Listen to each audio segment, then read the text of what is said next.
Kabanata 3111 hanggang Kabanata 3120. Kabanata 3111.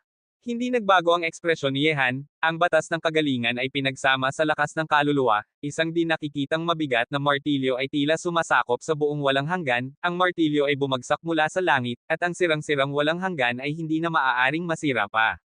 Hindi na nito kinaya, ito ay nabasag, kahit na ang lupa ay hindi rin makayanan ang ganitong kritikal na suntok, at isang kaayla hilakbot na kambaldila ang bumukas.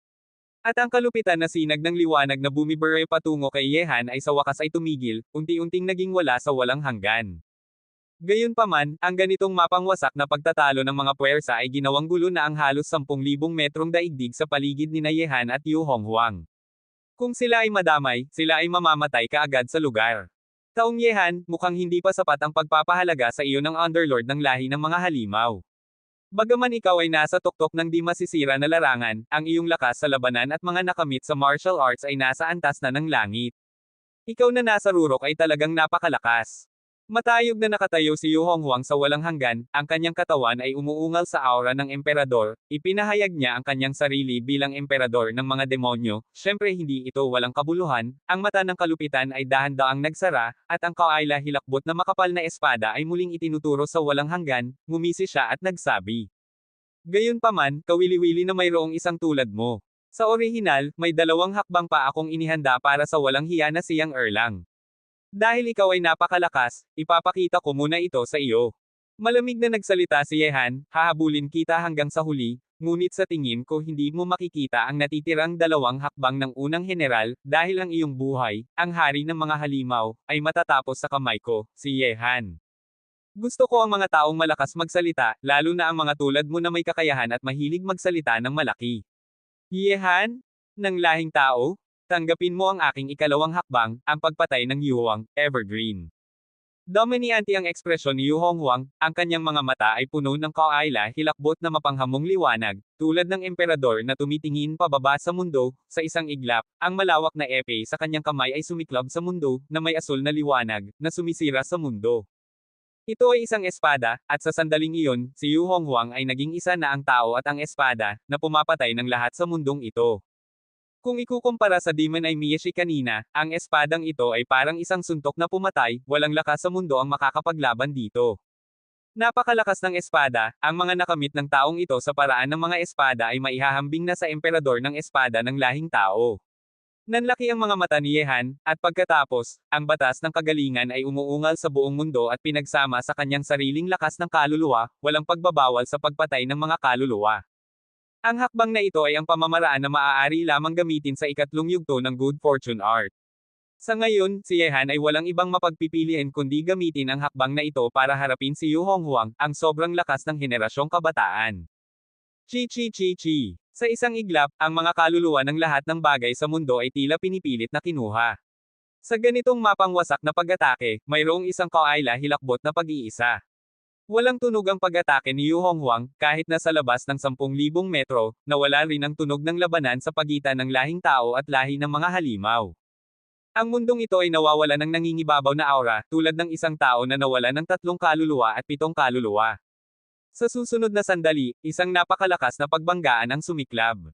Ang pagsasama ng tao at espada ni Yu Honghuang at ang pagpatay ng kaluluwa ni Yehan ay nagbanggaan ng walang pagbabawal. Ang kaguluhan ng pagkawasak ay talagang hindi maipararating sa mga salita. Ang daigdig ay dumanas ng isang kaayla hilakbot na sakuna. Wow! Isang nakakatakot na alon ng pagkawasak ang kumalat sa lahat ng direksyon. Sa loob ng kahangahangang alon na iyon, parehong mabilis na umatras sina Yehan at Yu Honghuang. Sa pagbanggaan ng hakbang na ito, parehong nasugatan sina Yehan at Yu Honghuang. Ang kanilang lakas sa labanan ay maituturing na pantay-pantay. Ha. Ilang dekada akong nasa ilalim ng Demon Suppressing Tower, taong Yehan, ang laban na ito ay ang pinakamasayang laban na naranasan ko mula nang umalis ako sa tore.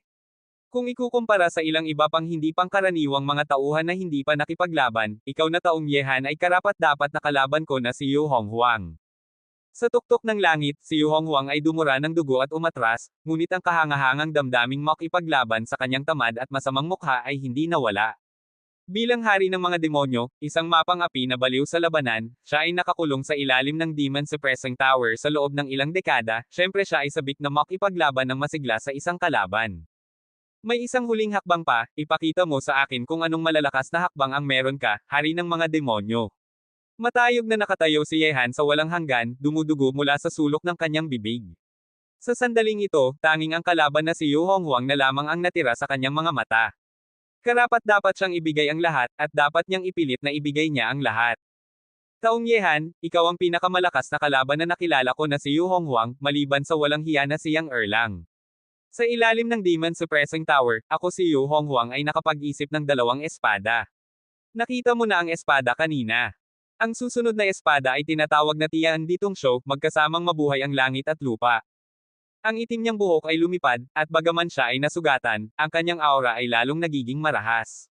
Hawak ang malawak at mabigat na espada, parang isang pagsisisi na Diyos ng espada siya sa sandaling iyon, may hawak na espada, walang makakapigil sa kanya sa mundo. Magkasamang mabuhay ang langit at lupa. Malamig na ngumisi si Yehan, Yu Honghuang, tinatawag mo ang sarili mong emperador ng mga halimaw, mataas ang tingin mo sa sarili, at nais mong mabuhay ng magkasama sa mundo, baka ngayong araw, mabubulok ka sa mundong ito. Ha. Ano naman kung mabubulok ka sa mundong ito? Ang lahat ng tao sa mundo ay nabibigatan ng maling karangalan. Ang hinahanap ko sa buhay na ito na si Yu Honghuang ay ang rurok ng martial arts. Wala akong ibang hangganan. Kung talagang mamatay ako sa iyong kamay, hindi naman sayang ang aking prestihiyo bilang Yu Honghuang. Tumangala si Yu Honghuang at malakas na tumawa, at pagkatapos ay tumingin muli kay Yehan, at malakas na nagsabi, Yehan, ngunit natalo ka ngayong araw. Kahit na manalo ka sa akin ngayon, mahirap mong baligtarin ang takbo ng mga pangyayari. Sa mundo sa ngayon, mayroong isang paligsahan sa pagitan ng mga batang malalakas ng lahing tao at lahing mga halimaw. Sa ganap na kalamangan, ang lahing tao ay natural na hindi kalaban ng lahing mga halimaw. Sa kasalukuyan, maraming batang malalakas na mula sa lahing mga halimaw ang pumapatay sa mga miyembro ng lahing tao. Matapos makuha ang singsing ng buhay, sila ay nawala sa mundong ito at pumasok sa pangalawang lugar. Sa ilang miyembro ng lahing tao na namatay sa labanan, may isang batang malakas na mula sa lahing mga halimaw na nakakuha ng singsing ng buhay at nawala sa mundo. Sinuri ni Yehan ang buong larangan ng digmaan gamit ang kanyang tingin. Bagaman ang lahing tao ay dumadaan sa isang krisis ng buhay at kamatayan sa ngayon, sa ilalim ng ganap na kahinaan, kailangan ng lahing tao na iligtas ang kanilang sarili bukod sa pagiging protektado ng mga nangungunang henyo. Ito ay isang krisis at isang pagsubok. Hindi maaaring lumago ng maayos ang lungsod ng tadhana. Sa sandaling pumasok sila dito, tiyak silang tatanggapin ang mga patakaran ng laro ng mabubuhay ang pinakamabuti. Kabanata 3112. Siyempre, ang mga batang malalakas ng lahing Yaozo ay pumapatay ng kanilang mga kasapi, kumukuha ng singsing ng buhay, at pumapasok sa pangalawang lugar. Sa kampo ng mga tao, mayroon din namang ilang malalakas na batang mandirigma na may magandang lakas sa labanan na walang pag-aalinlangan na pumapatay ng mga halimaw, at sa kabaligtaran ay kumuha ng singsing ng buhay ng kalaban at pumapasok sa pangalawang lugar. Gayunpaman, sa mga tao, kakaunti lamang ang malalakas na batang mandirigma na may ganitong kakayahan. Kung hindi sila sisubog sa pagpatay, mamamatay sila sa pagpatay. Bukod sa dalawang pagpipiliang ito, walang ibang pagpipilian na natitira para sa mga tao. Kung matatalo ang mga tao, maaaring hindi ako matatalo na si Yehan. Sa tuktok ng langit, lumakad si Yehan patungo kay Yu Honghuang, ang halimaw sa mga halimaw. Sa huli, ang mga makakalabas ng buhay mula sa lungsod ng tadhana ay magpapasalamat din sa iyo. Kung wala ang puwersa ng iyong ibang mga lahi, paano sila makakabangon at lalago? Ang mga tao ay kailangang harapin ang ganitong sitwasyon. Isang mapang api na tingin ang Dom Aloy sa mga mata ni Yehan. Ang mga tao ay dapat na sumusuporta sa langit gamit ang kanilang sariling mga balikat. Mas mabuti pang umasa sa sarili kaysa umasa sa iba. Tanging ang malakas na kapangyarihan ang walang hanggan. Ha. Mabuti ang sinabi mo. Dahil hindi mo pinapahalagahan ang buhay at kamatayan ng mga tao, magpatuloy tayo, tanggapin mo ang aking ikatlong hakbang, ang pagpatay ng Emperador Yu, magkasamang mabuhay ang langit at lupa. Chi. Sa hakbang ni Yu Honghuang, napakaraming liwanag ng espada ang lumitaw sa mundo, at napakaraming Yu Honghuang din ang lumitaw sa mundong ito, sumasakop sa walang hanggan na nasa harap ni Yehan, at bawat anino sa walang hanggan ay may tunay na lakas sa pag-atake. Ang hakbang ng espada na ito ay may lasa ng pagpapasimple sa pagiging komplikado. Ang orihinal na simpleng pamamaraan ng espada ay biglang binuo ni Yu Honghuang na may napakaraming pagbabago. Ang lahat ng bagay sa mundo ay binibira ng napakaraming pagbabago ng liwanag ng espada. Ito ay isang hakbang na kayang buksan ang mundo. At si Yehan, sa ilalim ng pagbabalot ng liwanag ng espada na ito, ay walang mapupuntahan para makatakas, kundi harapin ito ng diretsyo. Siyempre, kung hindi niya mapigilan ang espada ni Yu Honghuang, kailangan niyang mabayre ng espada at ganap na malibing sa walang hanggang na ito, maging walang kabuluhan. Magkasamang mabuhay ang langit at lupa, at kayang maunawaan ang ganitong uri ng pamamaraan ng espada ng mag-isa. Ang panganib na dala ni Yu Honghuang ay nakahabol na sa lahat ng hindi pangkaraniwang mga tauhan. Isang seryosong tingin ang Dumaloy sa mga mata ni Yehan. Ang mga taong may husay tulad ni Yu Honghuang ay napakabihirang. Ang banta na kanilang dala ay nasa tuktok sa mundong ito. Ang pagpatay ng mga kaluluwa, libu-libong hibla ng kaluluwa. Buzz. Ang Kawaila hilakbot na lakas na makakapasukat ay sumiklab sa walang hanggan, ang batas ng kagalingan ay bumaba sa walang hanggan, at pinagsama sa sariling lakas ng kaluluwa.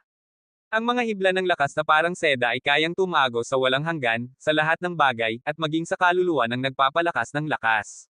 Ito ay ang huling suntok na pumatay. Ang pagpatay ng kaluluwa, walang pagbabawal, at pagpatay ng kaluluwa, libu-libong hibla at libu-libong kaluluwa, ay ang ikatlong pinakamalakas na paraan ng pag-atake ng Good Fortune Art. Ang lakas na pinagsama upang bumuo ng parang sedang lakas ay hindi nakikita, malambot, at hindi mapaglabanan. Kapag ito ay tumago sa kaluluwa ng nagpapalakas ng lakas, magiging parang libu-libong karayom at napakasakit. Sa isang iglap, libu-libong lakas ng pagpatay ng kaluluwa ang kumalat sa walang hanggan, sumasakop sa buong walang hanggan, na lumilikha ng napakaraming Yu Honghuang na may mga mata na nagtataka, ang lakas na iyon ay kumalat at direktang nalok sa kanyang kaluluwa. Patayin! Sa isang iglap, lahat ng Yu Honghuang sa buong walang hanggan ay sabay na sumugod, libu-libong espada ang nagwawalang bahala, at ang intensyon ng espada ay walang katulad. Ang mga liwanag ng espada na tumatawid sa langit at lupa ay tila hinahati ang hangin sa langit na maging wala, at higit sa lahat, nais nilang pauksain ang lakas na kayang pauksain ang kaluluwa. Gayunpaman, ang pamamaraan ng espada na sariling natutunan ni Yu Honghuang ay napakalakas, ngunit ang pagpatay ng kaluluwa ni Yehan ay hindi rin mahina. Kapag ang dalawa ay nagkakaribal, walang ganitong napakalakas na pagsabog. Ang labanan ay tungkol sa pagtulak hanggang sa huli, kapag ang isang partido ay napagod na, ibibigay nito sa kabilang partido ang pagkakataong samantalahin. Siyempre, kahit na walang ganitong napakalakas na pagsabog, ang walang hanggan dito ay malaking bahagi ng gumuho, at ang mga black hole na kumakain ng tao ay sumipsip ng lahat ng sirang bato sa lupa at ginawang pulbos. Well, sa dapit hapon, isang maputlang kulay ang lumitaw sa mukha ni Yu Honghuang na nasa buong langit, sabay-sabay. Bagaman ang pamamaraan ng paglaban sa libu-libong espada ay malaking bahagi ng nahadlangan ang libu-libong hibla ng kaluluwa ni Yehan, siya pa rin ay natalo. Ilang lakas ng pagkasira ng kaluluwa ang tumago sa dagat ng kamalayan. Sa sandaling iyon, lumitaw ang mga bitek sa kaluluwa ni Yu Honghuang. Ang sakit na mula sa kaluluwa ay nagpamutla kay Yu Honghuang, at nagsimulang damyugo ang sulok ng kanyang bibig. Siyempre, habang kinakaharap ang Kawaila hilakbot na pamamaraan ng espada ni Yu Honghuang, si Yehan na gumamit ng batas ng kagalingan at lakas ng kaluluwa ay hindi rin komportable. Ang ganitong uri ng pag-atake ng espada ay tila binubuksan ang kanyang mga panloob na bahagi. Ang malakas na hangin ay umuungal sa langit at lupa, at ang pamamaraan ng espada ni Yu Honghuang ay mahusay, ngunit hindi niya napigilan ang sakit na mula sa kanyang kaluluwa, kaya siya ay umatras. Yehan? Tapos na ang laban natin ngayong araw, at lalabanan kita muli kapag nakaisip ako ng hakbang sa espada para masira ang iyong pamamaraan ng kaluluwa. Sa itaas ng walang hanggan, si Yu Honghuang ay nagwawalang bahala at umatras, at pagkatapos ay nakita ang kanyang liwanag ng espada na inilog, at 12-12 ng henyo ng mga tao at halimaw ang namatay sa ilalim ng kanyang espada nang sabay-sabay sa kanyang paligid. Hindi pa natutukoy ang resulta, gusto mo nang umalis ngayon. Kabanata 3113. Lumamig ang tingin ni Yehan, ngunit sa sandaling ito, sa pagitan ng mga kilay ni Yu Honghuang, ang pangalawang kahel na singsing ng buhay ay unti-unting lumitaw, na nakakuha ng karapatan na pumasok sa pangalawang lugar. Pagkatapos, sa ilalim ng malamig na tingin ni Yehan, ang tamad na katawan ni Yu Honghuang ay dahan-daang nawala sa mundong ito. Yehan, bakit mo pinapabilis ang hidwaan natin? Ako si Yu Honghuang ay naghihintay sa iyo sa pangalawang lugar, ipakita mo sa akin ang lungsod ng tadhana na ito, sino ang magpapasaklo sa mga pagbabago. Nakita ang paglaho ni Yu Honghuang na walang bakas sa mundong ito, ang nagyayelong mukha ni Yehan ay nagpakita ng kaayla hilakbot na intensyon na pumatay. Itong si Yu Honghuang ay tiyak na isang tao tulad ng unang general. Isang napakalakas na kalaban. Kung ito ay kaaway, ang tanging paraan para maiwasan ang mga problema sa hinaharap ay ang pumatay ng kalaban. Bukod pa rito, sa ilang aspeto, itong si Yu Honghuang ay lalong nagdudulot ng banta. Ang kabilang partido ay kumikilos ng walang anumang pag-aalala. Ginagawa niya ang anumang gusto niya, at umaalis kapag gusto niya. Para pumasok sa pangalawang lugar, maaari niyang patayin kahit ang mga miyembro ng Yaozu mismo. Bukod pa rito, si Yu Honghuang ay isang matalim na espada na inilagay sa unang lugar ni Prinsipe Baxia, para lamang siya ay harapin ang mga tao, ngunit ngayon ay hindi na pinapahalagahan ni Yu Honghuang ang buhay at kamatayan ng lahi ng mga halimaw, at cool na umalis, kumikilos ng kakaiba. Maaaring isipin na ngayong umalis na ang batang at malakas na si Yu Honghuang, walang sinuman sa lahi ng mga halimaw ang makakapigil kay Yehan. Si Yu Honghuang. Nakita ang paglaho ni Yu Honghuang sa mundong ito, ang mga mukha ni na Prinsipe Bian at iba pa ay agad na naging labis na pangit. Bagaman ang lahi ng mga halimaw ay may paring ganap na kalamangan, tanging si Yu Honghuang lamang ang makakapigil kay Yehan, isang master. Sa sandaling sila ay umalis, ang dating mahihinang mga tao ay tiyak na makakapagbalik loob mula sa pagkatalo tungo sa tagumpay sa ilalim ng pamumuno ni Yehan. Xian, mukhang ang pinuno na pinili ng iyong lahi ng mga halimaw ay hindi isinasaalang-alang ang buhay at kamatayan ng iyong lahi ng mga halimaw. Kung wala si Yu Honghuang, may pagkakataon ka pa ba? Ang intensyon ng espada ni Li Zhengdao ay puno ng kanyang katawan, umuungal sa libu-libong metro, pumatay sa mundo, siya ay nasa rurok na ng unang antas na banal na hari, at si Li Zhengdao na nakatanggap ng mana ng sinaunang emperador ng langit ay higit nang nalampasan si Prinsipe Bian sa lakas sa labanan. Si Li Zhengdao ay pinipilit at binubugbog siya, at ang panganib ay nasa lahat ng dako. Narinig ito, ang mukha ni Prinsipe Bian ay lalong naging pangit. Sa sandaling umalis si Yu Honghuang, nawala ng Yaozu ng isang mapagkakatiwalaang pundasyon, at ang diwa ng hukbong piling hukbo ng Yaozu sa mundong ito ay nabulagta na. Sa kabilang panig, ang anak na babae ng reinkarnasyon at si Ye Qing ay pinigilan din ang dalawang prinsipe, sina Tao Tai at Chiwen. Sa mga nangungunang batang malalakas na tao ng dalawang lahi, tanging si Yu Honghuang lamang kanina ang makakapigil kay Yehan. Bagaman ang tatlong prinsipe na sina Bian, Tao Tai, at Chiwen ay napakalakas din, ang mga henyo ng mga tao ay lumaki na at nabawi na ang kanilang mga kawalan noon. Parehong nakatanggap sina Li Zhengdao at ang anak na babae ng reinkarnasyon ng mana ng sinaunang emperador, at ang kanilang lakas ay lubos na tumaas. Si Ye Qing, bilang isang immortal na hari, ay nagtataglay ng batas ng mga immortal, kaya siya ay napakalakas na. Ang kanyang espada, ang kanyang lakas sa labanan ay lubos din na tumaas. Ang lakas ng espada ng paghihiwa ng kaluluwa ay mas malakas kaysa sa mga mahiwagang sandata sa panahong ito, at dalubhasa sa kaluluwa, kaya imposibleng ipaglaban. Sa ngayon, sa ilalim ng pag-atake ng espada ng paghihiwa ng kaluluwa ni Ye Qing, ang mga sugat sa kaluluwa ni Prinsipe Chiwen ay puno na ng mga butas. Tumingin si Yehan sa buong larangan ng digmaan gamit ang walang emosyong mga mata. Bagaman ang mga nangungunang henyo ng lahi ng mga halimaw ay pinigilan, ang mga henyo ng mga tao ay nahaharap pa rin sa isang malaking krisis. Ang kawalan sa bilang ay nangangailangan ng mga tao na labanan gamit ang kanilang buhay. Tanging sa pamamagitan ng pagpapasigaw ng kanilang pinakamalakas na potensyal ay makakakuha sila ng pagkakataong mabuhay sa pagpatay na ito. Hindi muna plano ni Yehan na makialam, nais niyang daanan ang laban na ito para ipaintindi sa lahat ng henyo ng lahi na ang pag-asa sa proteksyon ng iba ay hindi kasing ligtas ng kanilang sariling lakas, at tanging sila lamang ang makakapagligtas sa sarili nila. Pagbabawal sa kaluluwa. Ang kahangahangang liwanag ng espada ay naging libu-libong espada, bumuo ng isang bilangguan ng espada. Hawak ni Ye Qing ang espada ng paghihiwa ng kaluluwa, at ang kaayla hilakbot na bilangguan ng espada ay pinigilan ang seryosong nasugatang Prinsipe Chiwen, ganap na ikinulong ang kaluluwa ng kabilang partido, tulad ng isang malalim na bilangguan, na hindi na makikita ang liwanag ng araw.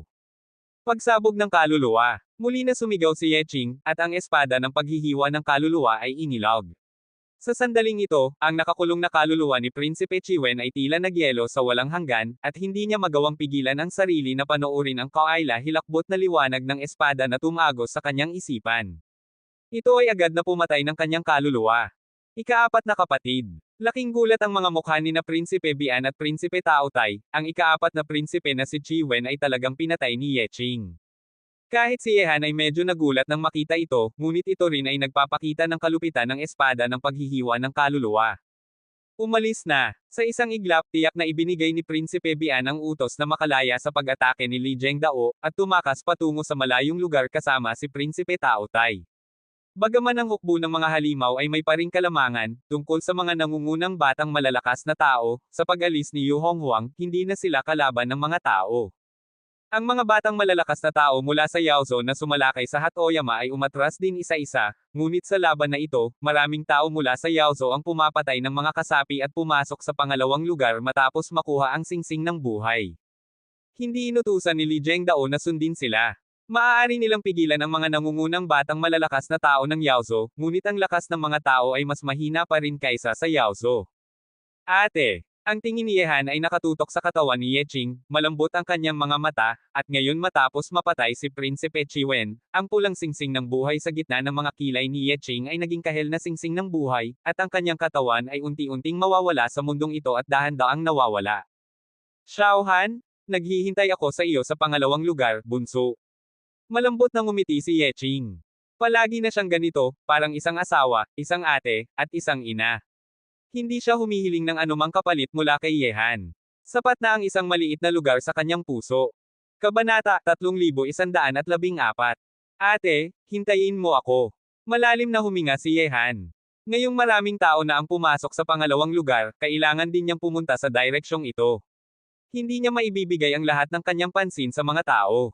Sa sandaling umalis siya sa lungsod ng tadhana, may isa pang malaking krisis na naghihintay sa kanya. Ikatlong kapatid, huwag kang mag-alala, sa lakas ni Binibining Yeqing, hindi dapat magkaroon ng panganib sa pangalawang lugar. Lumapit sina Li Zhengdao at iba pa. May mahigit 3,000 tao sa lahi ng mga tao. Halos 2,000 na ang pumasok na sa pangalawang lugar.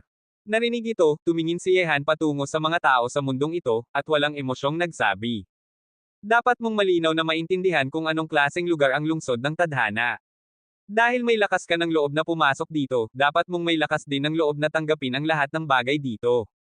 Ang pag-asa sa iba ay hindi kailanman mas mabuti kaysa sa pag-asa sa sarili. Kapag pumasok ka sa lungsod ng tadhana, kailangan mo ay pagkakataon at lakas. Kung gusto mong makuha ang mga ito, kailangan mong bayaran ito ng sarili mong sikap. Bago ako umalis sa lugar na ito, tutulungan kita ulit. Narinig ito, lahat ng henyo ng mga tao sa mundong ito ay yumuko ng nahihiya. Nang pumasok sila sa lungsod ng tadhana, talagang itinuturing nila sina Yehan at iba pang nangungunang henyo ng mga tao bilang kanilang sandigan, umaasa na mapoprotektahan sila ng mga taong ito para ligtas na lumago. Gayunpaman, paano naman magiging lugar ang lungsod ng tadhana para lamang magkaroon ng karangalan? Ang mga krisis dito ay mas kaayla hilakbot kaysa sa anumang lugar sa kontinente ng mga Diyos at demonyo. Inaasahan ko rin na tandaan ninyo na sa lungsod ng tadhana, ang tadhana ay tanging bibigyan ng kagalingan ang mga mandirigmang may layunin at lakas ng loob, hindi ang mga duwag. Malalim na huminga si Yehan at nagsabi, pupunta tayo sa baybaying dagat. Pumunta sa baybaying dagat. Ito ang gagawin ni Yehan na buong lakas para sa mga tao bago pumasok sa pangalawang lugar. Pumasok na si Baxie sa pangalawang lugar, at kahit pa si Yu Honghuang, ang nangungunang malakas na tao ng henerasyong kabataan ng lahi ng mga halimaw, ay pumasok na rin sa pangalawang lugar. Sa kasalukuyang baybaying dagat, si Prinsipe Bian ang namamahala sa lahat ng bagay. Kung wala sina Baxie at Yu Honghuang, tiyak na hindi matatakot si Yehan sa lahi ng mga halimaw na naninirahan sa baybaying dagat.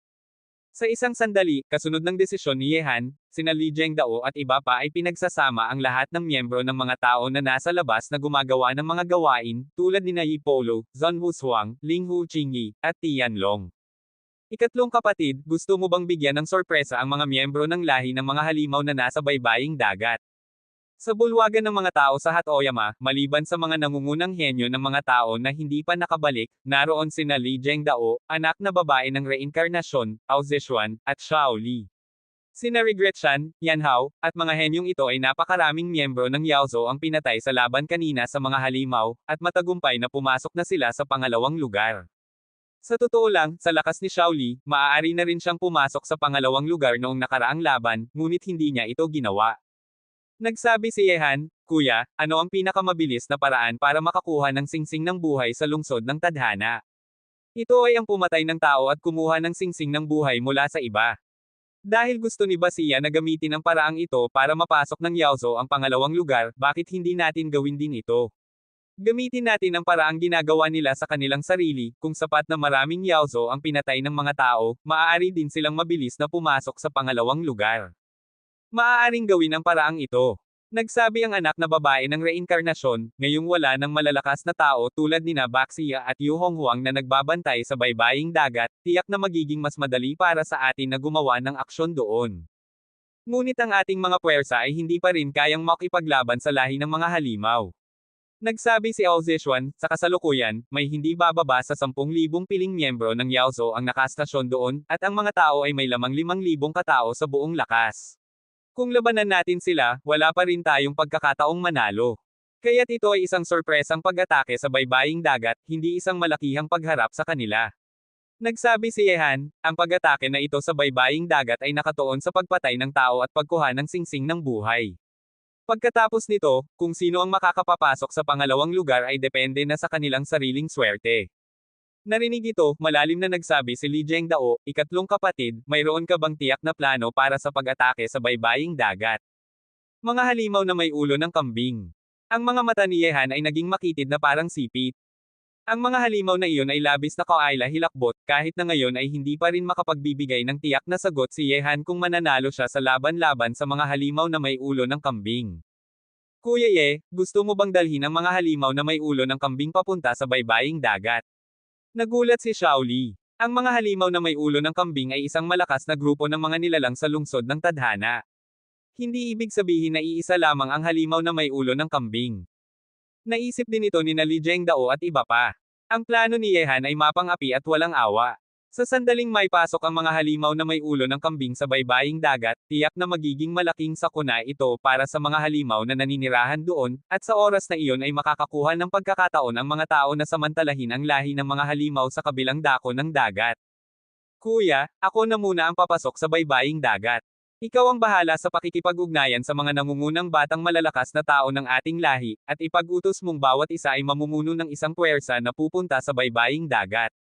Sa sandaling magkaroon ng kaguluhan sa baybaying dagat, maaari mong ipamuno ang mga tao na maglunsad ng sorpresang pag-atake sa lahi ng mga halimaw. Mayroon ng plano sa isip ni Yehan. Ngayong hindi pa nakabalik ang mga nangungunang batang malalakas na tao ng mga tao, maaari nang magtago si Yehan mag-isa papunta sa dagat at unang ilabas ang mga halimaw na may ulo ng kambing. Tumango si Li Zhengdao at nagsabi, bagaman hindi ko pa nakikita ang mga halimaw na may ulo ng kambing, narinig ko na mula sa ibang tao na ang uri ng nilalang na ito ay labis na kaayla, hilakbot at malupit. Ito ay isang ganap na bago at hindi pa natin nakikita. Mag-ingat ka. Huwag kang mag-alala, hindi ako makikipagkagulo sa mga halimaw na iyon. Umaasa akong maraming halimaw malapit sa baybaying dagat. May isang malamig na kisap ng mga mata si Yehan. Samahan na kita, mas mabuti na may kasama ka para mag-ingat sa isa't isa. Nag-alinlangan muna si Ao Zishuan bago nagsabi. Umiling si Yehan at nagsabi, ang mga halimaw na may ulo ng kambing ay hindi kayang pigilan ng karaniwang tao. Kahit na ako ay mapanganib, makakauwi ako agad. Manatili ka muna sa Hatoyama, at gumawa ng aksyon kasama sina kuya at iba pa. Kung may pagkakataon, tandaan na pumasok ka muna sa pangalawang lugar. Narinig ito, hindi na ipinilit ni Ao Zishuan at nagsabi, sige, sa sandaling makapasok ako sa pangalawang lugar, makikipag-ugnayan ako sa iyo at kay Ate Yeching. Kabanata 3115. Matapos gawin ang lahat ng kailangang gawin, umalis si Yehan mag-isa sa Hatoyama at nagtungo patungo sa baybaying dagat. Sa unang lugar, ang mga tao ay sumangkop sa Hatoyama, ang lahi ng mga halimaw ay sumangkop sa baybaying dagat, ang lahi ng mga demonyo ay sumangkop sa Minshan, at ang lahi ng mga Diyos ay sumangkop sa Tiaingong. Pinatay din niya ang hari ng demonyong si Xuanzihaw, nakipagharap kay Yu Honghuang, at nakatakas sa paghabol ng unang general, Taiying Division, Chu Tianpeng, at Yu Chungang. Ngunit ngayon, isa sa tatlong pangunahing lahi, ang Yaozo ay magiging target ni Yehan. Hindi lamang ito makakapagpapabila sa mga henyo ng lahi na pumasok sa pangalawang lugar, kundi magiging maganda ang pagkakataon din ito para maubos ang kinabukasan ng lakas ng Yaozo.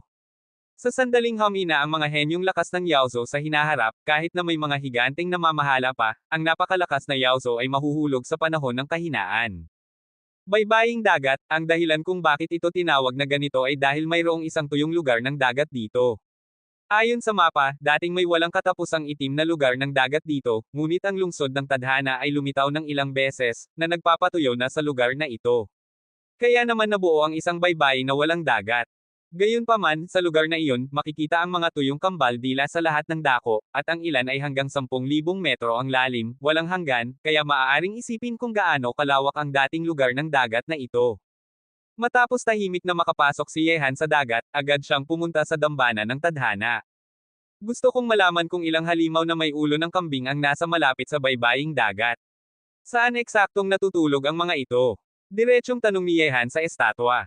Walang emosyong nagsabi ang estatwa, dalawang tanong ka ang mayroon, ngunit dahil sa pagiging kakaiba ng halimaw na may ulo ng kambing, kailangan mong magbayad ng 100,000 singsing ng buhay. Sige. Hindi man lang pinansin ni Yehan ang singsing ng buhay na ito. Agad pagkatapos may bawas ang 100,000 puntos ng singsing ng buhay ni Yehan, isang sinag ng liwanag na nakikita ng mata ay bumaba mula sa langit at pumasok sa isip ni Yehan. Ito ay isang impormasyon tungkol sa mga halimaw na may ulo ng kambing na nasa malapit sa baybaying dagat, kabilang na ang kanilang mga natutulugan na malinaw na minarkahan. 5 ang mga halimaw na may ulo ng kambing, at 2 sa mga ito ay natutulog sa tuyong lugar ng dagat. Kung gusto mong gisingin sila, kailangan mong dumaan sa kampo ng lahi ng mga halimaw at pumunta malalim sa lugar ng dagat. Ngunit hindi ito mahalaga, basta't ang 3 sa mga halimaw na ito ay magising, hindi na kailangang alalahanin kung ang 2 pa ay mapayapang natutulog. Isang masamang ngiti ang damaloy sa mukha ni Yehan. Yaozo, handa kayo para sa piging ng buhay at kamatayan na inihanda ko para sa inyo. Bagamat sinasabing ang hakbang ni Yehan ay hindi marangal at napakasamang uri, paano naman magiging matapat si Yehan kapag nakikipagharap sa kaaway? Bukod pa rito, ang lahi ng mga halimaw ay may ganap na kalamangan. Kung hindi gagawin ito ni Yehan, walang pagkakataong makilala ang mga tao sa lungsod ng tadhana. Ang paggawa nito para sa mga tao ay ang pinakamabuting pagsisikap ni Yehan. Sa lugar ng baybaying dagat, binago na ngayon ni Yehan ang kanyang hitsura at pinalitan ito ng hindi pamilyar na mukha, at ang kanyang aura ay naging dalisay na lakas ng demonyo. Kahit na maglakad-lakad si Yehan ng mayabang sa lugar na ito, walang sinuman sa lahi ng mga demonyo ang magdududa na siya ay mula sa lahi ng mga tao. Mabilis na dumating si Yehan sa lugar kung saan matatagpuan ang isa sa mga halimaw na may ulo ng kambing. Ito ay isang liblib na hanay ng mga bundok kung saan walang anumang damo ang tumutubo, kahit na ang mga bato sa lupa ay itim, at kakaunti lang ang mga halimaw sa paligid. Sa harap nito ay ang base camp ng Yaozo sa baybaying dagat, kung saan mahigit 10,000 piling miyembro ng Yaozo ang nakastasyon, nagpapatrolya at nagbabantay sa lahat ng dako. Dito na. Tumingin si Yehan sa madilim na hanay ng mga bundok sa ilalim ng kanyang mga paa, may isang apoy na kislap sa kanyang mga mata. Agad na huminga ng malalim si Yehan, itaas ang kanyang mga braso ng Diyos at demonyo, at ang lakas ng mga Diyos at demonyo ay umuungal sa buong langit, isang serye ng mga kaayla hilakbot na multo ng mga Diyos at demonyo ang lumitaw sa walang hanggan. Matagal ka nang natutulog, oras na para lumabas ka at kumain. Sa braso ng demonyo ni Yehan, ang liwanag ng kaayla hilakbot na ron ay kumikislap, at isang kaayla hilakbot na lakas na kayang ilog ang mga bundok ay tumagos palabas. Isang suntok ni Yehan ang bumagsak sa hanay ng mga bundok, at sa isang iglap, sumabog ang mundo na may tunog ng umuugong na panginginig, ang mga bundok sa loob ng ilang milya ay bumagsak. Ang ganitong kalakaran ay malinaw na maririnig kahit na nasa labas ng 10 milya. Ano nangyari? Ang mga piling miyembro ng lahi ng mga halimaw na nagpapatrolya sa paligid ng baybaying dagat ay naramdaman ang kalakaran, at lahat ay tumingin sa direksyon nito. Pinalakas na ni Prinsipe Bian at iba pa ang depensa ng baybaying dagat matapos silang makabalik mula sa pag-atake sa mga tao sa Hatoyama. Ang baybaying dagat ay ang base camp ng lahi ng mga halimaw, hindi dapat mangyari ang anumang problema dito. Ito ang base camp ng ating lahi ng mga halimaw. Sa tingin ko, ang ibang 3 lahi ay walang lakas ng loob na pumunta rito para gumawa ng gulo, ngunit para makasiguro, pumunta ka at i-report kay Prinsipe Bian. Tayo muna ang pupunta para tingnan kung ano ang nangyayari. May daan-daang piling tropa ng mga halimaw na nagpapatrolya, ang ilan ay pumunta patungo sa posisyon ni Yehan, at ang ilan ay pumunta malalim sa sentro ng baybaying dagat. Sa sandaling ito, sa lugar kung saan sumiklab ang kaayla hilakbot na kalakaran, sa ilalim ng tingin ni Yehan, malaking bahagi na ng lugar ang bumagsak, at ang madilim na mga bundok ay tila gumagalaw, parang isang kaayla hilakbot na higanteng bituin na inilibing sa ilalim ng lupa ay nagigising.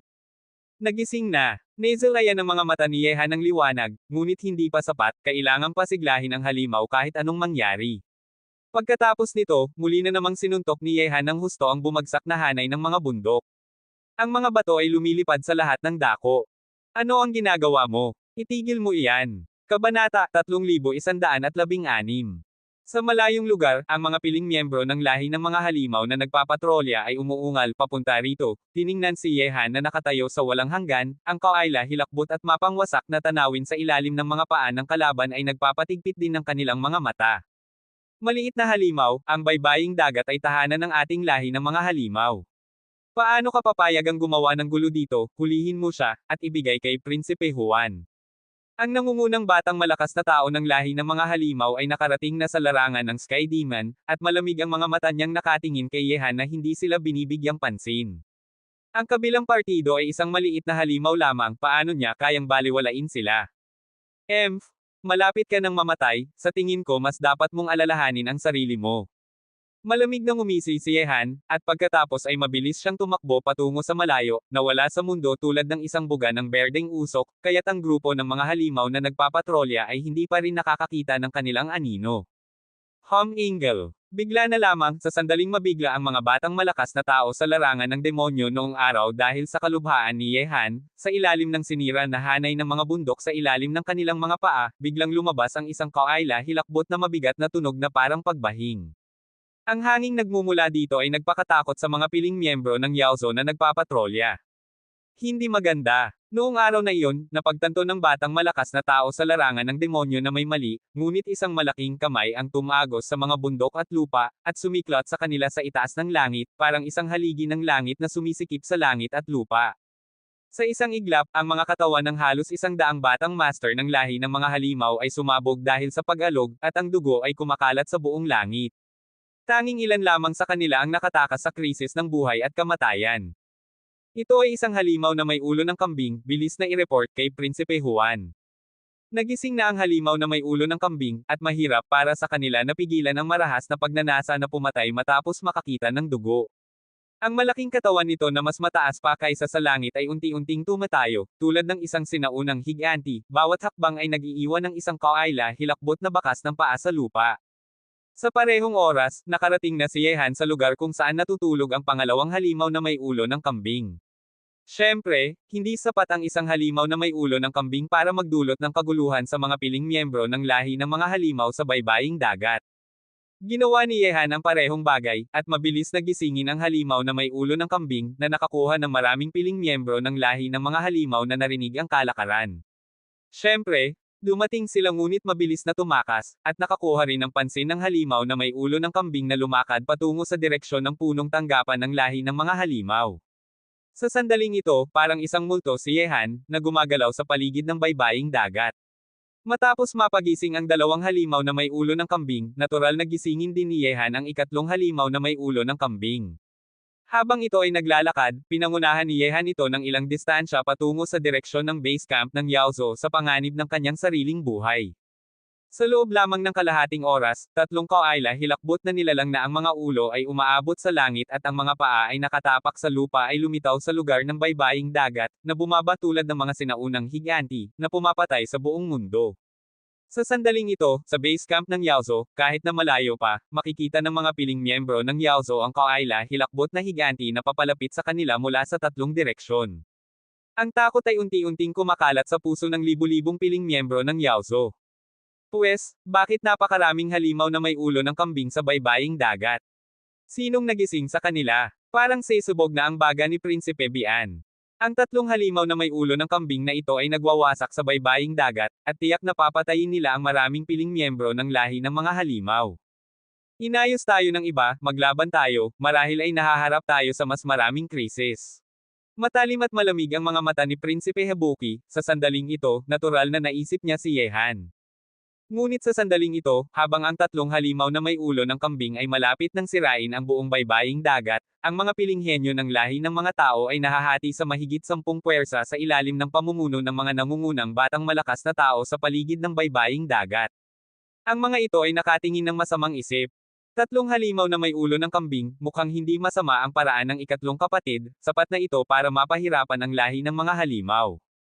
Nakatayo si Li Zhengdao sa walang hanggan kasama ang mga piling miyembro ng lahi ng mga tao, at pagkatapos ay inilog niya ang kanyang kamay, bumaba na tayo, tandaan na huwag masyadong pumunta malalim sa sentro ng baybaying dagat.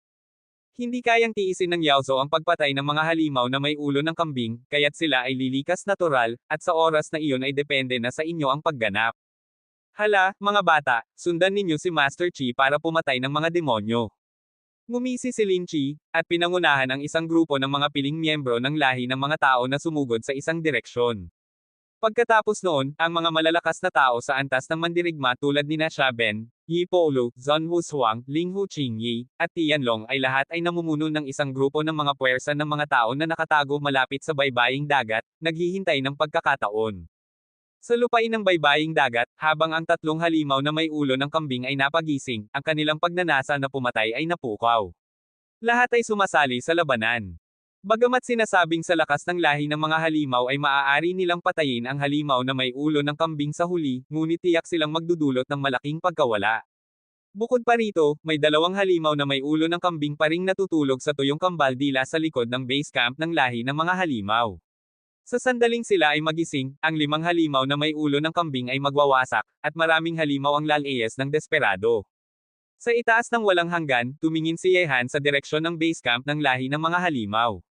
Mula sa kanyang posisyon, makikita niya ng malinaw ang lahat ng bagay sa base camp ng lahi ng mga halimaw. Ang tatlong halimaw na ang mga ulo ay nakatutok sa langit at ang mga paa ay nakatapak sa lupa ay parang mga higanti sa langit, kahit na ang pag-atake ng mga piling miyembro ng lahi ng mga halimaw ay tumatama sa kanila at nagdudulot ng pinsala, ngunit lalo lamang silang nagagalit. Kung magpapatuloy ito, ang dalawang halimaw na may ulo ng kambing pa ay malapit ng magising. May isang tingin ng bakal at dugo ang dumaloy sa mga mata ni Yehan. Ang tatlong halimaw na may ulo ng kambing ay sapat na para mapaghabol ang 10,000 halimaw. Kung dadagdagan pa ng dalawang halimaw na may ulo ng kambing, maaaring isipin kung ano ang mangyayari. Sa ilalim ng pamumuno ng mga tao, ang 10,000 piling miyembro ng Yaozo ay matatalo.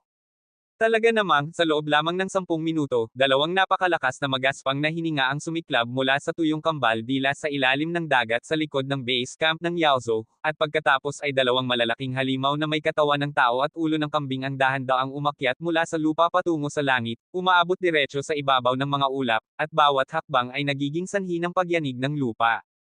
May padalawa pa. Sa punong tanggapan ng lahi ng mga halimaw, ang mga mukha ni na Prinsipe Bayan, Prinsipe Taotay at iba pa ay naging labis na mapatla. Ang tatlong halimaw na may ulo ng kambing ay sapat ng mahirap para sa kanila na harapin, at ngayon ay may dalawa pang halimaw pa. Sa sandaling ito, ang buong Yaozo ay naging takot. Habang kinakaharap ang Kawaila hilakbot na halimaw na ang ulo ay umaabot sa langit at ang mga paa ay nakatapak sa lupa, ang ilang piling miyembro ng Yaozo ay hindi kayang tiisin ang takot at tumakas sa lahat ng direksyon. Ngayon na, oras na para magpakita ang mga tao. Kabanata 3117. Walang emosyon ang mukha ni Yehan, at gisingin niya ang natutulog na halimaw na may ulo ng kambing. Ito ang resulta na gusto ni Yehan, para magkaroon ng kaguluhan at matalo ang mga halimaw. Sa ganitong paraan, ang mga tao na nakatago na malapit sa baybaying dagat ay makakapaglansad ng perpektong sorpresang pag-atake sa mga halimaw. Ang lahat ng bagay sa mundo ay may espiritu, at lahat ng uri ng espiritu ay makasarili, gayon din ang mga tao, at gayon din ang mga Diyos at demonyo. Kahit na ang mga halimaw na may ulo ng kambing na ito ay may makasariling puso at nagnanais ng mas maraming dugo. Bigla na lamang, habang tinitingnan ni Yehan ang direksyon ng base camp ng lahi ng mga halimaw, isang mahinang boses ang dumating mula sa hindi alam kung saan, hindi mahanap ang pinagmulan ng tunog, ngunit malinaw itong naipadala sa isip ni Yehan. Sa sandaling iyon, lahat ng buhok ni Yehan ay nanigas.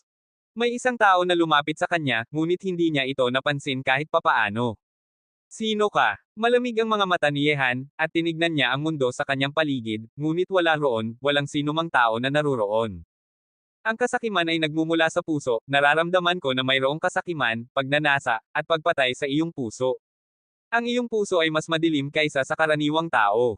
Unti-unti, sa walang hanggan na nasa harap ni Yehan, isang usok na itim ang unti-unting nagsama-sama, na bumubuo ng isang figure ng itim na usok. Ang figure ay parang isang multo, mahinahong nakatayo sa walang hanggan na nasa harap ni Yehan, at ang hitsura ng figure na nakabalot sa itim na usok ay naging isang saplot ng itim na balabal, at ang buong tao ay nagdudulot ng misteryoso at masamang aura. Tinitigan ni Yehan ang figure sa itim na usok, at ang kanyang puso ay sumiklab ng intensyon na pumatay. Nararamdaman niya na hindi ito isang tao na may pisikal na katawan, kundi mas parang isang buhay na nilalang na binago ng isang uri ng lakas, ngunit may napakataas na karunungan. Hindi kilala. Malamig ang boses ni Yehan. Bagaman hindi niya pa nakikita ang taong hindi kilala, narinig niya mula kay Yi Polo at iba pa na ang taong hindi kilala ay lumitaw sa Hat Oyama at nagdulot ng maliit na pagpatayan ng mga tao sa isa't isa. Minsan nang sinabi ni Suzuko na ang mga hindi kilalang tao ay mahusay sa panloloko ng mga tao, at sila rin ay makapangyarihang mga propeta at pumatay ng mga prinsipyo ng buhay. Halos nila matupad ang anumang kahilingan, ngunit kailangang magbayad ng napakalaking halaga. Sa totoo lang, mas gusto naming tawagin ang sarili naming mga propeta. Maaari naming matupad ang mga pangarap ng anumang uri ng nilalang. Ang figure ng itim na usok ay dahan-daang lumulutang sa walang hanggan na nasa harap ni Yehan, at isang malamig at tahimik na boses ang dumating, nagsasabi, nararamdaman ko na may isang lihim na itinatago sa iyong puso, ang lihim na ito ay napakalalim, at maaari itong masubaybayan pabalik sa kabilang dako ng mundo ng mga bituin. Ang kawaila hilakbot na batas ng buhay ay sumiklab, nanginginig ang palad ni Yehan, ang kanyang intensyon na pumatay ay umangat hanggang sa langit, at ang liwanag ng batas sa itaas ng langit ay naging isang kahangahangang lakas ng paglilinis, na bumalot sa hindi kilalang tao. Gayunpaman, labis na nagulat si Yehan dahil ang lakas ng paglilinis sa kanyang batas ng buhay ay hindi kayang linisin ang hindi kilalang tao na mukhang masama, at kahit na hindi nito naapektuhan ang kabilang partido. Ito ay isang walang katawan na nilalang, walang epekto sa kanila ang mga pag-atake mula sa labas. Sa totoo lang, maaari tayong mag-usap ng maayos. Maaari kitang tulungan na makamit ang lahat ng bagay, kabilang na ang katayuan, kapangyarihan, kagandahan. Maaari ko pa ring hayaan kang direktang pumasok sa banal na emperador. Ang hindi kilalang tao ay patuloy na dahan-daang lumulutang sa posisyon kanina, at ang kanyang boses ay puno ng malakas na pang-aakit. Hindi may kakaila na ang mga salita ng hindi kilalang tao na ito ay talagang puno ng malakas na pang-aakit. Kung ito ay isang karaniwang tao, baka nais na nilang makipag-ayos sa hindi kilalang tao na ito. Kahit na ang kasalukuyang si Yehan ay nalilibugan ng mga salita ng hindi kilalang tao. Halimaw, ang mga bagay na maibibigay mo sa akin ay makukuha ko rin sa sarili kong puwersa. Kung susubukan mong suriin muli ang aking isip, gagawin kong ganap na mawala ka sa mundong ito. Napakalakas na lamig ang mga mata ni Yehan. Ang hindi kilalang tao na ito ay napakasama na natatakot si Yehan. Tiyak na sinuri ng hindi kilalang tao kanina ang pag-iisip ni Yehan, at kahit na nakita ang mga lihim tungkol sa China sa malalim na bahagi ng puso ni Yehan. Ang mga bagay na iyon ay hindi kayang tiisin ni Yehan. Ikaw ang pinakakakaibang tao na nakilala ko sa mundong ito. Ang iyong puso ay puno ng kadiliman, ngunit mayroon kang liwanag, at puno ka ng kasakiman, ngunit pinapanatili mong mabuti ang ugali. Kung handa ka, maaari mong ipagpalit ang iyong pinakamahalagang lihim sa akin, at tutuperin ko ang lahat ng iyong mga pangarap. Patuloy pa rin kinukumbinsi ng hindi kilalang tao, ngunit ang pang-aakit na boses ay lalong nagpalamig ng puso ni Yehan. Malamig na nagsabi si Yehan, ang mga bagay na sa akin ay hindi kayang makuha ng isang halimaw tulad mo. Sa aking mga pangarap, umaasa lamang ako sa sarili ko, hindi sa isang walang kwentang tulad mo. Umalis ka sa harap ko. Mga tao, huwag kang gumawa ng desisyon ng masyadong mabilis. Sa susunod na lumabas ang iyong kasakiman, magkikita tayo muli sa lungsod ng tadhana na ito. Tandaan, maaari kitang tulungan na matupad ang lahat ng iyong mga pangarap. Unti-unti nang nawawala ang hindi kilalang tao sa walang hanggan na nasa harap ni Yehan, parang hindi ito lumitaw, ngunit ang eksenang nangyari kanina ay nagpaiyak ng malamig na pawis sa likod ni Yehan. Talagang kawaila hilakbot ang hindi kilalang tao na ito. Hindi kilala. Ito ay isang ganap na bago at hindi pa nakikita ni Yehan na uri ng nilalang, at wala siyang alam tungkol sa kanila. Baka napangisi pa si Yehan kung hindi pa niya nakikita ang mga nilalang na hindi kilala na ito noon, ngunit matapos makilala ang mga nilalang na ito, lamang naramdaman ni Yehan ang kalubhaan ng mga hindi kilalang tao. Kapag ang isang hindi kilalang tao ay lumitaw sa harap mo, mararamdaman mong wala kang anumang lihim na mate at tago sa harap ng kabilang partido, parang isang transparent na tao, ang ganitong ganap na pagkakalantad ay labis na hindi komportable para kay Yehan. Siyempre, ang kalubhaan ng mga hindi kilala ay nasa kanilang pang-aakit sa mga tao. Kung hindi maingat si Yehan kanina, baka nalilibugan na siya sa mga nakakaakit na kondisyon na ibinigay ng hindi kilala. Ang katayuan, kapangyarihan, kagandahan, bagaman kayang makuha ni Yehan ang mga bagay na ito sa sarili niyang puwersa, napakalakas ng pang-aakit ng agarang pag-usbong bilang banal na emperador. Hindi lamang si Yehan ang halos hindi makapigil, kahit na ang ibang hindi pangkaraniwang mga tauhan ay mahuhumaling din kapag naharap sa ganitong lakas ng pang-aakit. Kabanata 3118. Saan nagmula ang hindi kilalang tao na ito? Kumunat ang noo ni Yehan. Talagang ayaw na niyang makatagpo muli ng ganitong uri ng nilalang. Ang takot na dulot ng kabilang partido ay hindi nasa kanyang lakas, kundi sa kanyang puso. Wala namang eksaktong nakakaalam kung saan sila nagmula. Nagsabi si Suzaku, lumalabas ang mga hindi kilala dahil sa kasakiman ng mga tao. Habang may isang tao na may kasakiman sa puso, lilito sila sa harap mo, gamit ang iyong kasakiman bilang pain, hihikayatin ka para makipagpalitan ng iyong pinakamahalagang bagay, o ibibigay nila sa iyo ang kailangan mo, ngunit kailangan mong tuparin ang mga kondisyong kanilang ibibigay. Sa madaling salita, mahirap harapin ang mga taong ito. Kung bibigyan ka nila ng isang bagay, nangangahulugan iyon na mawawalan ka ng ibang bagay. Maaari bang gawin ng hindi kilalang tao na ito na pumasok kaagad sa banal na emperador at kahit anong bagay pa? Nagulat na tanong ni Yehan. Nagsabi si Suzaku, syempre naman, ngunit kahit napayagan ka ng isang hindi kilalang tao na pumasok ka ngayon sa banal na emperador, sa lungsod ng tadhana na ito, maaari mo lamang ipakita ang lakas ng rurok ng mataas na ranggong banal na hari. Kung interesado ka, baka mas mabuting pumunta ka at makipag-ayos sa hindi kilalang tao na iyon, sa larangan ng banal na emperador, hindi mo alam kung ilang taon pa ang kakailanganin mong magsanay. Narinig ito, umirap si Yehan, hindi niya gagawin ang pakikipagnegosasyon sa mga masamang misteryosong nilalang na ito kahit na mamatay pa siya. Bagaman napakaakit ng mga kondisyong ibinigay ng hindi kilala, hindi kailanman papayagan ni Yehan na sirain nila ang kanyang pag-iisip ng Daoguang. Kahit na pumasok ka na sa larangan ng banal na emperador at may malakas na kapangyarihan, sa sandaling may bitik na lumitaw sa pag-iisip ng Daoguang, mahihirapan kang maabot ang rurok sa hinaharap, at posibleng manatili ka na lamang sa larangan ng banal na emperador habang buhay. Mga lugar na hindi alam, mga tao na hindi kilala, sa lungsod ng tadhana na ito, pareho na silang nakilala ni Yehan. Sana ay makayanan ng iba ang pang-aakit na dulot ng hindi kilalang tao na ito. Malalim na huminga si Yehan. Napakalakas ng pang-aakit na dulot ng hindi kilalang tao, kung lilito pa sila ng ilang beses, hindi makakapagbigay ng garantiya si Yehan na makakayanan niya pa ang pang-aakit na iyon. Lumalabas ang mga hindi kilala dahil sa kasakiman ng mga tao. Ang kasakiman, kahit na ang mga matataas na banal na Buddha ay maaaring hindi makapagbawas ng kasakiman sa kanilang puso. Ang mga taong pumapasok sa lungsod ng tadhana ay natural na may kasakiman sa puso, kung hindi ay hindi sila pupunta rito para ipagsugal ang kanilang buhay. Agad na muling tumingin si Yehan sa direksyon ng punong tanggapan ng lahi ng mga halimaw. Ang 5 halimaw na may ulo ng kambing na umaatake sa lahi ng mga halimaw ay natalo na ang mga piling miyembro ng lahi ng mga halimaw. Maraming batang master ng lahi ng mga halimaw ang tumatakas sa lahat ng direksyon. Ang mga tao sa paligid ng baybaying dagat ay nagsimula ng kumilos at nakipaglaban sa lahi ng mga halimaw. Sa ilalim ng pamumuno ng mga nangungunang henyo ng mga tao, ang lahi ng mga halimaw na natatakot na sa mga halimaw na may ulo ng kambing ay hindi na makakalaban pa ng mga tao. Nakita ito, tumibay ang loob ni Yehan, tapusin na niya ang kailangang gawin, at sa susunod na hakbang ay depende na sa swerte ng mga tao. Hala, ano iyon? Bigla na lamang, sa direksyong tinitingnan ni Yehan, sa itaas ng tuyong lugar ng dagat sa likod ng base camp ng Yaozo, isang kawaila hilakbot na bagyo ang umaaligid sa buong mundo, na kinukuha ang bawat piraso ng bato papunta sa bagyo. Ang bagyong ito ay hindi pa naruroon kanina, at papalapit ito patungo sa kalaliman ng tuyong lugar ng dagat. Agad na walang alinlangan, diretso na nagtungo si Yehan patungo sa kakaibang anyo ng bagyo.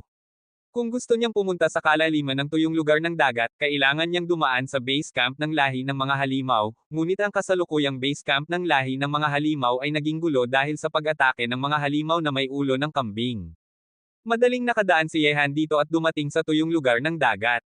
Sa lugar ng dagat na ito, walang mga halamang makikita, kahit isang patak ng tubig ay wala, mga batong bukol at mga hindi nakikitang kambal dila ang kumakalat sa tuyong lugar ng dagat na ito, parang isang liblib na lupain lamang.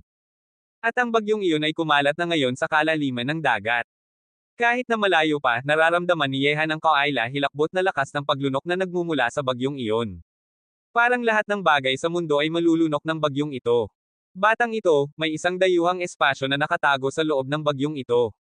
Pumunta ka roon at tingnan mo, marahil ito ay isa pang lugar na hindi alam. Medyo nasasabik ang boses ni Suzuko, at kahit pa si Yehan ay namutla ng liwanag nang marinig ito. Hindi nagtagal, dumating si Yehan sa isang lugar na 5 milya lamang ang layo mula sa bagyo. Ang kawaila hilakbot na lakas ng paglunok ay kumukuha ng ilang malalaking bato na ilang talampakan ang taas sa lugar ng dagat. Ang kawaila hilakbot na bulagang iyon ay parang mga mata ng demonyo, nakasabit ng mataas sa itaas ng langit. Lolo, sigurado ka bang may dayuhang espasyo sa loob? Nakatutok ang tingin ni Yehan sa kawaila hilakbot na bulagang iyon, hindi niya maunawaan ito gamit ang kanyang mga mata na nakakakita ng malalim, ngunit ang kawaila hilakbot na lakas ng paglunok ay nagulat pa rin kay Yehan.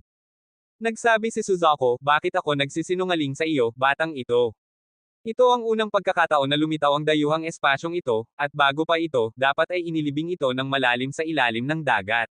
Lumitaw ito, na naging sanhi ng paglabas ng dayuhang espasyong ito mula sa lupa at naging aktibo. Ngayon ay depende na kung may lakas ka ng loob na pumasok at maglakbay.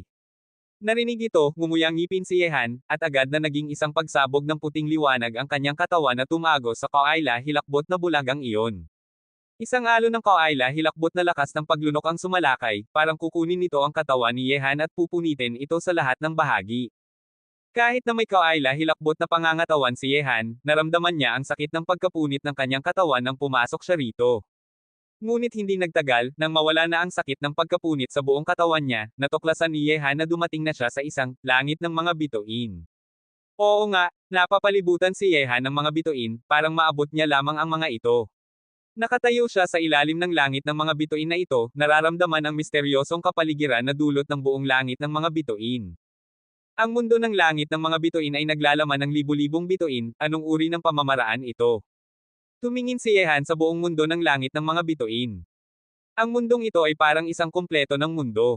Mayroon itong hindi lamang libu-libong bituin, kundi pati na rin ang ibang mga kalawakan at planeta. Ang walang katapusang liwanag ay nagniningning sa mundo ng langit ng mga bituin na ito. Gamitin ang mundo para baguhin ang langit ng mga bituin, ilipat ang mga bituin para dalhin ang mga larangan, at may ganitong tunay na maliit na mundo, mukhang ang mga taong nagtayo ng maliit na mundong ito ay may hindi karaniwang kakayahan. Nalulugod din si Suzuko sa mga pagbabago sa mundo ng langit ng mga bituin na ito. Sa pangkalahatan, anuman ang kakanyahan nito, ang pagbuo ng isang maliit na mundo ay palaging magmumukhang katulad ng labas na mundo, at ang langit ng mga bituin ay ang pinaka-misteryosong lugar sa isang mundo. Ang pagbuo ng isang tunay na langit ng mga bituin ay tiyak na hindi kayang gawin ng mga karaniwang malalakas na tao. Nakatayo sa mundo ng langit ng mga bituin na ito, napapalibutan si Yehan ng liwanag ng libu-libong bituin, na nagdulot sa kanya ng isang kawaila hilakbot na pakiramdam ng kalungkutan. Siya lamang ang naruroon sa walang katapusang langit ng mga bituin na ito, at wala siyang anumang pakiramdam ng direksyon sa mundo ng langit ng mga bituin na ito. Kabanata 3119. Batang ito, medyo kakaiba ang mundo ng langit ng mga bituin na ito. Ang pag-aayos ng mga bituin at kalawakan sa paligid ay nagpapahiwatig ng paraan ng pagbubuo ng porma sayon. Pagkatapos suriin ng ilang sandali, nagpatuloy si Suzuko, malaki ang posibilidad na hindi mo pa talagang napasok ang mundong ito. Hindi pa talagang napasok ang mundong ito. May pagdududa sa mga mata ni Yehan habang nagsasalita, Lolo, ibig mo bang sabihin na ang mundo ng langit ng mga bituin na ito ay isang pag-iral na katulad ng isang porma sayon? Malaki ang posibilidad. Nagsabi si Suzuko, bagaman ang mga bituin sa paligid ay mukhang walang pagkakaiba sa langit ng mga bituin na karaniwan nating nakikita, ang langit ng mga bituin na ito ay sumasaklaw sa lahat, at kahit na ang ibang mga larangan ng bituin ay naitatayo na. Ginagamit ang mga bituin bilang mga piraso ng dama, at ang mga larangan ng bituin bilang tabla ng dama, marahil ito ay isang porma sayon ng langit ng mga bituin na hindi pa natin nakikita kahit kailan. Hindi mo pa nga nakikita, lolo mo pa. Naisip ni Yehan ng may pagkamangha. Walang kwentang usapan, maraming bagay sa lungsod ng tadhana ang minana mula sa nakaraang panahon. Normal lang na hindi mo pa ito nakikita. Ang mga paraan ng pagpapalakas noong panahong iyon ay maraming beses na mas mahusay kaysa sa panahong ito. Gayunpaman, bagaman ang mundo ng langit ng mga bituin na ito ay katulad ng mga porma sayon, kakaiba naman na hindi pa ito gumagana nang pumasok ang isang dayuhan.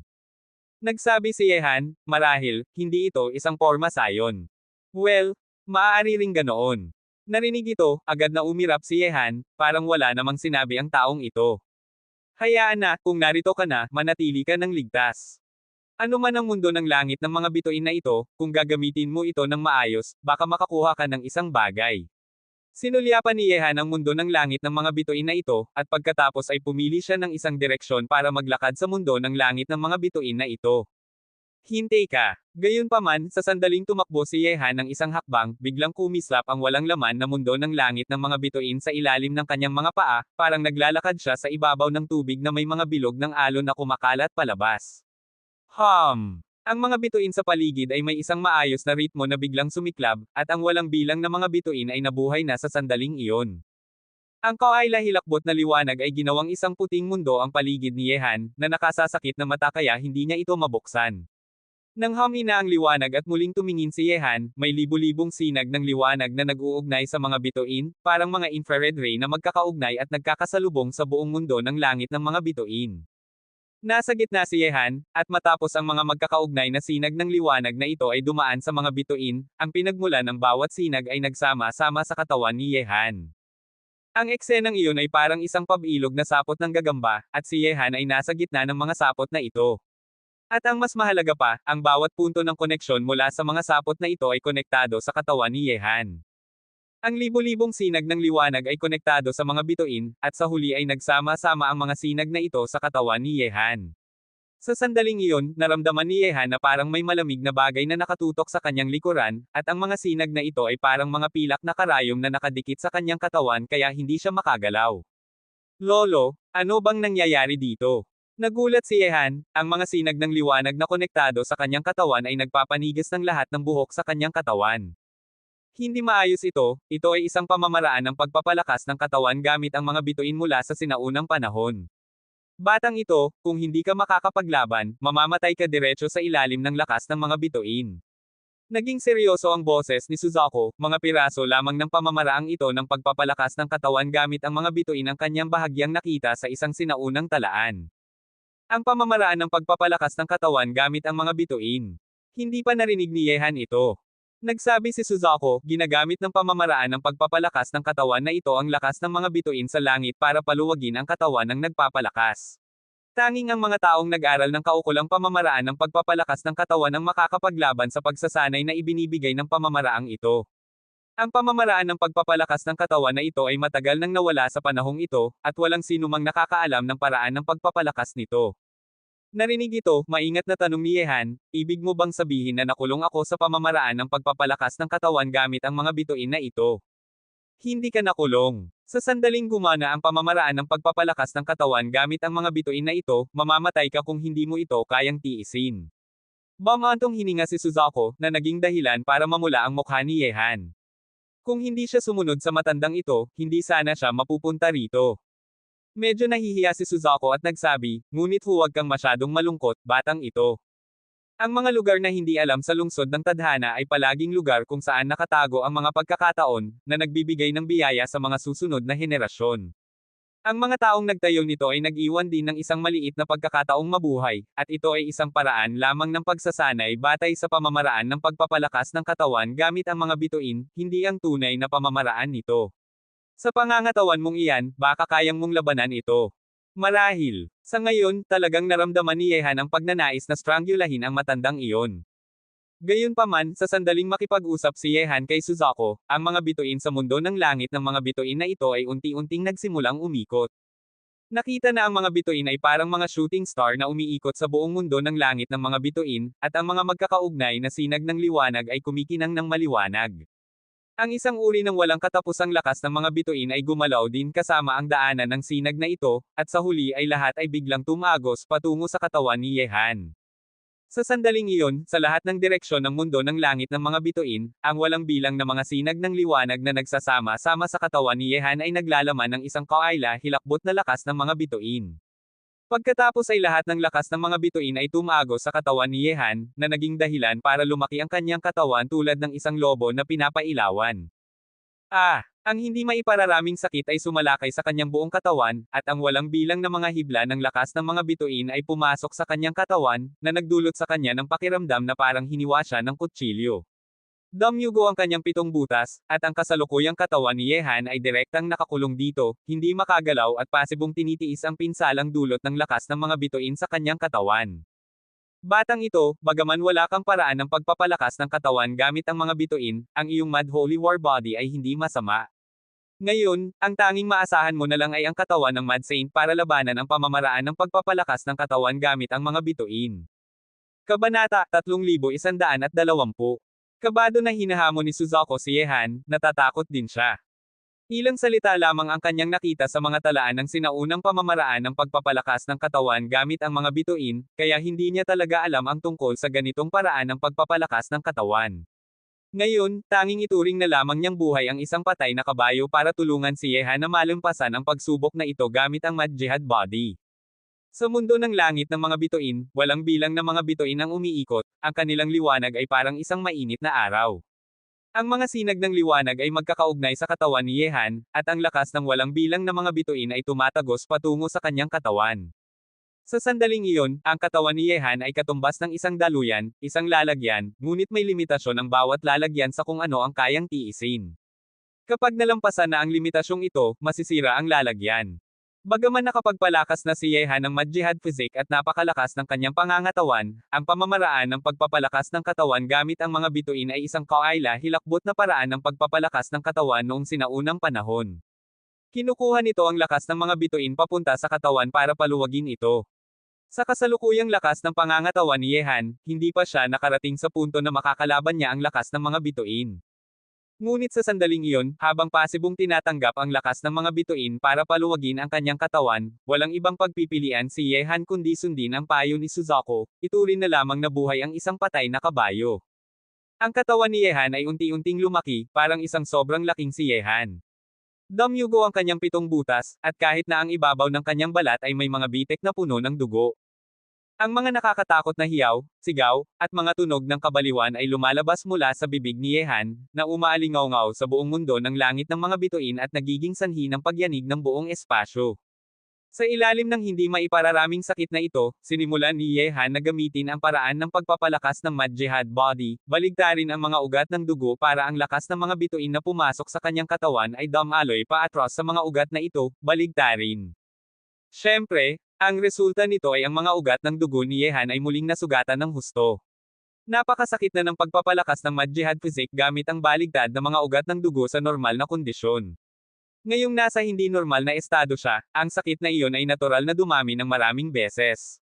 Gayunpaman, bagaman tinitiis niya ang hindi maiisip na sakit, matapos gamitin ni Yehan ang paraan ng pagpapalakas na may baligtad na mga ugat ng dugo ng Mad Jihad Physique, ang kanyang lumalaking katawan ay dahan-daang tumigil. May pag-asa. Nakita ito, sa wakas ay nakahinga ng maluwag si Suzuko matapos ang mahabang panahon ng pag-aalala, at nagsabi, batang ito, laban lang. Pareho silang mga sining ng pagpapalakas ng katawan. Bagaman iba ang paraan ng pagsasanay, pareho silang nagpapabuti ng lakas ng pangangatawan ng nagpapalakas. Maaari silang magsama-sama. Si Yehan na nagpapatakbo ng Mad Jihad Body ay natural na nauunawaan ang katotohanan ito. Bagaman napakasakit ng proseso, hindi susuko si Yehan kung makakalaya siya sa panganib. Mabilis na, sa ilalim ng pagpapatakbo ng pamamaraan ng pagpapalakas ng katawan gamit ang mga bituin sa mundo ng langit ng mga bituin na ito, ang ibabaw ng balat ni Yehan ay naging parang mga bituin sa kalangitan sa gabi, na may mahinang kulay na pilak kayumanggi. At habang dumadaan ang oras, habang mas matagal na tinitiis ni Yehan ang sakit na kumakalat sa bawat bahagi ng kanyang katawan ay tila unti-unting bumababa, o baka naman ay naging manhid na ang katawan ni Yehan. Hindi alam kung gaano katagal ang lumipas, 1 oras, o baka naman 1 araw na. Alam lang ni Yehan na patuloy niyang pinapatakbo ang paraan ng pagpapalakas ng Mad Jihad Body, baligtarin ang mga ugat ng dugo. At habang bumababa ang sakit, ang lakas ng mga bituin na dumating mula sa libu-libong bituin ay naging pagkain na ngayon para sa katawan ni Yehan, bawat segundo ay nagpapalakas ng kanyang katawan, kahit na ang mga ugat ng dugo, buto, at mga selula ay lahat ay napalakas. At habang patuloy na pinapaluwagin ni Yehan ang kanyang katawan, ang liwanag na dala ng libu-libong bituin sa mundo ng langit ng mga bituin ay tila unti-unting natutupok ng kanyang katawan. Ang liwanag sa lahat ng mga bituin ay naging mapurol, at ang mga linya ng liwanag na magkakaugnay sa mundo ng langit ng mga bituin ay parang liwanag ng mga kulisap na kumikislap at namamatay. Mukhang ito ay isang biyaya sa gitna ng kapahamakan para sa batang ito. Ang paghina ng pamamaraan ng pagpapalakas ng katawan gamit ang mga bituin ay naramdaman din ni Suzuko, hindi na makakasakit ang pamamaraang ito sa katawan ni Yehan. Sa ilalim ng pagsasanay ng pamamaraan ng pagpapalakas ng katawan gamit ang mga bituin, ang lakas ng katawan ni Yehan ay umabot na sa isang bagong taas. Mabilis na, ang mga sinag ng liwanag sa libu-libong bituin sa buong mundo ng langit ng mga bituin ay dahan-daang nawala, parang ang isang maliwanag na bahay ay biglang nawala ng kuryente. Ang mundo ng langit ng mga bituin ay naging lubhang madilim at malungkot. Ngunit sa oras na ito, dahan-daang binuksan ni Yehan ang kanyang mga mata. Pagkatapos ay isang sinag ng liwanag ang pumutol sa kadiliman na puno ng kalungkutan, parang ang araw na pumapasok sa gabi. Ang kadiliman sa paligid ay unti-unting nawawala, at ang kaunting liwanag ay nagniningning sa mundo. Ang nakikita ni Yehan sa sandaling ito ay isang mundo na puno ng sigla at liwanag, ang kadiliman na puno ng kalungkutan ay matagal nang nawala. Ito ang tunay na mukha ng lugar na hindi alam na ito. Tanging ang mga taong nakapasa sa pamamaraan ng pagpapalakas ng katawan gamit ang mga bituin ang makakapunta rito. Parang naiintindihan na ni Suzuko, at nagsabi, batang ito, bati kita, iyon ay isang biyaya sa gitna ng kapahamakan. Narinig ito, ngumiti si Yehan sa kanyang mahinang mukha. Noong harapin niya ang pamamaraan ng pagpapalakas ng katawan gamit ang mga bituin kanina, parang naglakad siya sa harap ng pintuan ng impyerno. Lolo, mag-ingat ka naman sa susunod, isa lang ang buhay ko. Umirap si Yehan, at agad na umupo nang nakatali ang mga paa, naramdaman ni Suzuko ang kahihiyan. Talagang hindi niya maintindihan, lahat ay depende sa pagkakataon at swerte. Malaking tagumpay sa Nirvana. May kislap na lumitaw sa mga mata ni Yehan. Matapos mapaluwagin ng pamamaraan ng pagpapalakas ng katawan gamit ang mga bituin, ang Mad Jihad body ni Yehan ay pumasok na ngayon sa ikalawang larangan, Nirvana Shaocheng. Ang lakas ng kanyang katawan ngayon ay napakalakas na kahit na siya mismo ay hindi makapaniwala, parang mapipiga at masasabog lamang niya ang hangin sa isang mabilis na paghawak. Ang lakas ng kanyang laman at buto ay mas mataas pa kaysa sa isang karaniwang Sage Emperor. Ang Mad Jihad body ay nahahati sa 4 na larangan, pagpapalakas ng katawan, nirvana, pagkaunawa, at langit. At ang bawat larangan ay nahahati sa 3 antas, maliit na tagumpay, malaking tagumpay, at pagiging perpekto. Bago ito, ang Mad Jihad body ni Yehan ay umabot lamang sa antas ng maliit na tagumpay sa pagpapalakas ng katawan, at hindi pa nga niya naabot ang antas ng pagiging perpekto sa pagpapalakas ng katawan. Ngunit sa pagkakataong ito, sa pamamagitan ng pamamaraan ng pagpapalakas ng katawan gamit ang mga bituin, ang Mad Jihad body ni Yehan ay direktang tumaas ng 2 maliit na antas at pumasok sa ikalawang malaking larangan, Nirvana Shaocheng.